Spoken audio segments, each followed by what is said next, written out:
What's up you guys, it's Ben and welcome back to my channel where we talk about everything there is relating to selling on Amazon. So next week is the last week of Q3, effectively the quiet period. For all of you experienced sellers now already know what we're supposed to do for the next quarter and how exactly we should prepare.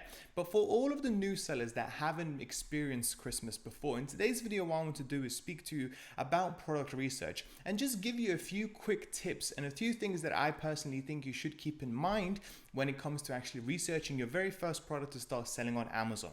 Now I understand this is a bit of a rush. This is a very exciting time for people that are thinking about selling on Amazon because you want to get the product in as quickly as possible, because everybody knows that majority of e-commerce sales happen in Q4, especially around November, December time when people are shopping for gifts, kids' toys and various other things. So in this video, what I'm going to do is just give you a few things to keep in the back of your head when it comes to actually doing the product research for selling on Amazon, because as you guys already know, Amazon product research is by far, and I repeat, by far the most important part of the actual FBA business model. And with that being said, guys, if you are interested in selling on Amazon, then please don't forget to check the links down below for my own personal mentorship, where I will actually help you, guide you, look over your product research ideas and help you every step of the way when it comes to selling on Amazon. Otherwise, guys, if you're running on a relatively lower budget but you still want to use some of the business tools that I use, then please don't forget to check the links down below for Awesome, the most reliable e-commerce accountants out there. Helium 10, by far the best product research tool out there in the market at the moment, or Tide, the most customer and user-friendly business bank account to start off your Amazon FBA business. And with that being said, guys, let's get straight to the video. Right guys, so the very first thing I want to highlight to you is not to get fixated on the numbers purely based on the numbers and nothing else. When it comes to actually watching videos about product research, what majority of people, including myself, will actually tell you is that the way you assess a product and a particular niche is by looking at the revenue numbers and how much has the product sold in the last 30 days. However, guys, that is only a very small part of the picture, because the truth is, with all the shipping delays at the moment, with everything that is going on, you have to get and make sure you have some sort of an idea of how well this particular niche that we're talking about is going to be doing in the future. So right now we're in the month of September. How well is this niche going to be doing in October, November, December and January? Because effectively, if we bought something right now, most likely it will take about a month, maybe 6 weeks to get the product into the UK marketplace and start selling. So we can only judge a niche's 30 days, prior 30 days, with a pinch of salt, guys. So with this example, for example, yoga mat, right? We're looking at a yoga mat at the moment on Helium 10 and we can see that the revenue numbers are really good. However, guys, these are the revenue numbers for the last 30 days, right? So anything from basically beginning of September right up towards the end of September. But what we want to do is try and find out how well the yoga mats sell in October, November, December and January. These are the numbers that we need to focus on, guys. And the way to do that is by going on each and every single listing and looking through the actual product's pricing history, sales rank history and so on. If the product has actually been selling for a few years, click on it and actually see how much of the sales volume was it happening last year, October, November, December. Also, guys, look at Google Trends as well. What is the search volume for the product that you're looking for? In this case, in yoga mats, I would actually type in Google Trends yoga mat and see, does the niche demand and the interest for that particular niche picks up around October, November, December. And this will give me a good guideline as to whether or not I should be interested in this product going further, or do people really not care about yoga in Q4 and only start thinking about it in 2022 around the beginning of the year when they're trying to get fit, healthy and so on and so forth. So just basing your decision over the figures that Helium 10 will spit out to you over the last 30 days can be a big mistake, because you actually don't know what's going to happen in the future.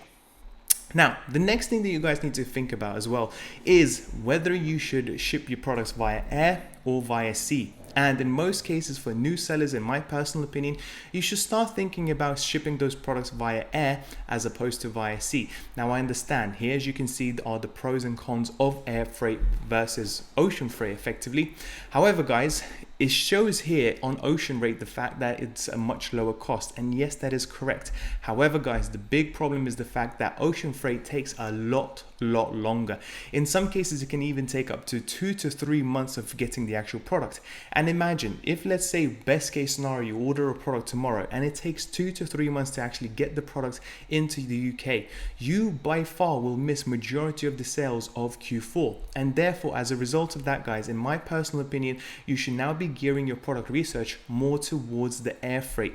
The products that are light and cheap and relatively small in actual size, that you can actually ship via air and get them within usually 7 to 14 days or so on and so forth, and then you can actually start selling them around mid-October and therefore build up rank, build up sales history, and actually enjoy some of the sales that you will be actually getting in the Q4 in those busy periods that we are upcoming very soon.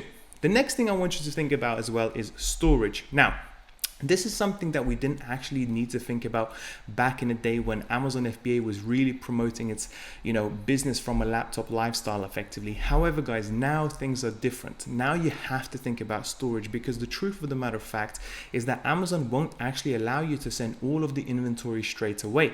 At least it may do in the very beginning. However, as you grow your business, you do need to think about storage. And also, guys, when you think about storage, you need to think about couple of things. Number one is, how much is it going to cost you? Obviously, the more storage you ask from Amazon or the more storage you ask outside of Amazon is going to cost you more. And secondly, you need to think about, when it comes to product research, what do you think is going to cost you more? 500 units worth of, let's say, eyelashes, or 500 units worth of tables? Okay, now let's say from a risk reward perspective, both of those products don't sell. Okay, they are basically sitting there in the warehouse, into Amazon's warehouse, whatever, collecting dust. Okay, the tables are going to cost you a lot more each and every single month because they are not selling. Okay, so therefore buying bigger, bulkier items at the moment can be deemed as much more risky, because if you don't sell them, those costs are going to accumulate month after month after month. And when you're just starting off, you're really trying to reduce your risk as low as possible. On the other hand, if you bought eyelashes, for example, and let's say they didn't sell, well, 500 packs of eyelashes effectively can fit in a couple of boxes. Paying 10, maybe 15, maybe 20 pounds each and every single month for the unsold eyelashes is not really going to make your business bankrupt. And therefore, that way, it actually reduces the risks and basically tries to get your business as much profitable as possible with as least risk as possible. Next up, the fact that the Christmas is coming, guys, and you really need to think about that, because what do I mean by that is the fact that you needed a little bit of a rush. Okay, you need to start thinking about getting the products in as quickly as possible, because the sooner you get it, the better. Okay, the more time the product is going to have to get reviews, to build up its sales rank, to build up credibility amongst other customers, to actually get many reviews, so then people can actually look at your listing and see it as a credible listing, hopefully on the first page, and therefore make that purchase from you as opposed to somebody else. If you spend too much time on product research, which I understand sometimes it can happen, especially when you can't find anything that you are comfortable with buying, then you may actually miss the boat, so to speak, because that product may take a while to come in, and by the time it comes in, you're already working against this steep battle effectively, because there are other products that are selling tremendously well on the first page, and it will be really hard and competitive for you to get onto that first page among them. And you may have to wait until next year when those sales slow down for you to actually build up your rank to that very first page.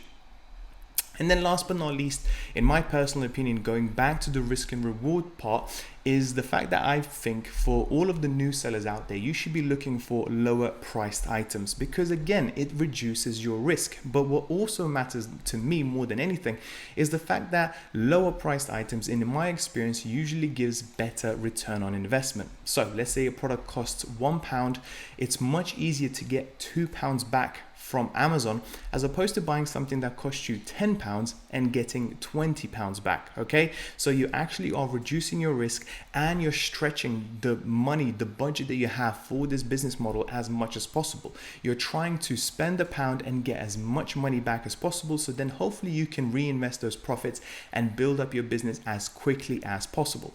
And with that being said, guys, that's pretty much it for today's video. I really hope you found it useful. If you did, please don't forget to like and subscribe. Check the links down below for my own personal FBA Mentor Academy course, and I'll speak to you soon. Bye bye.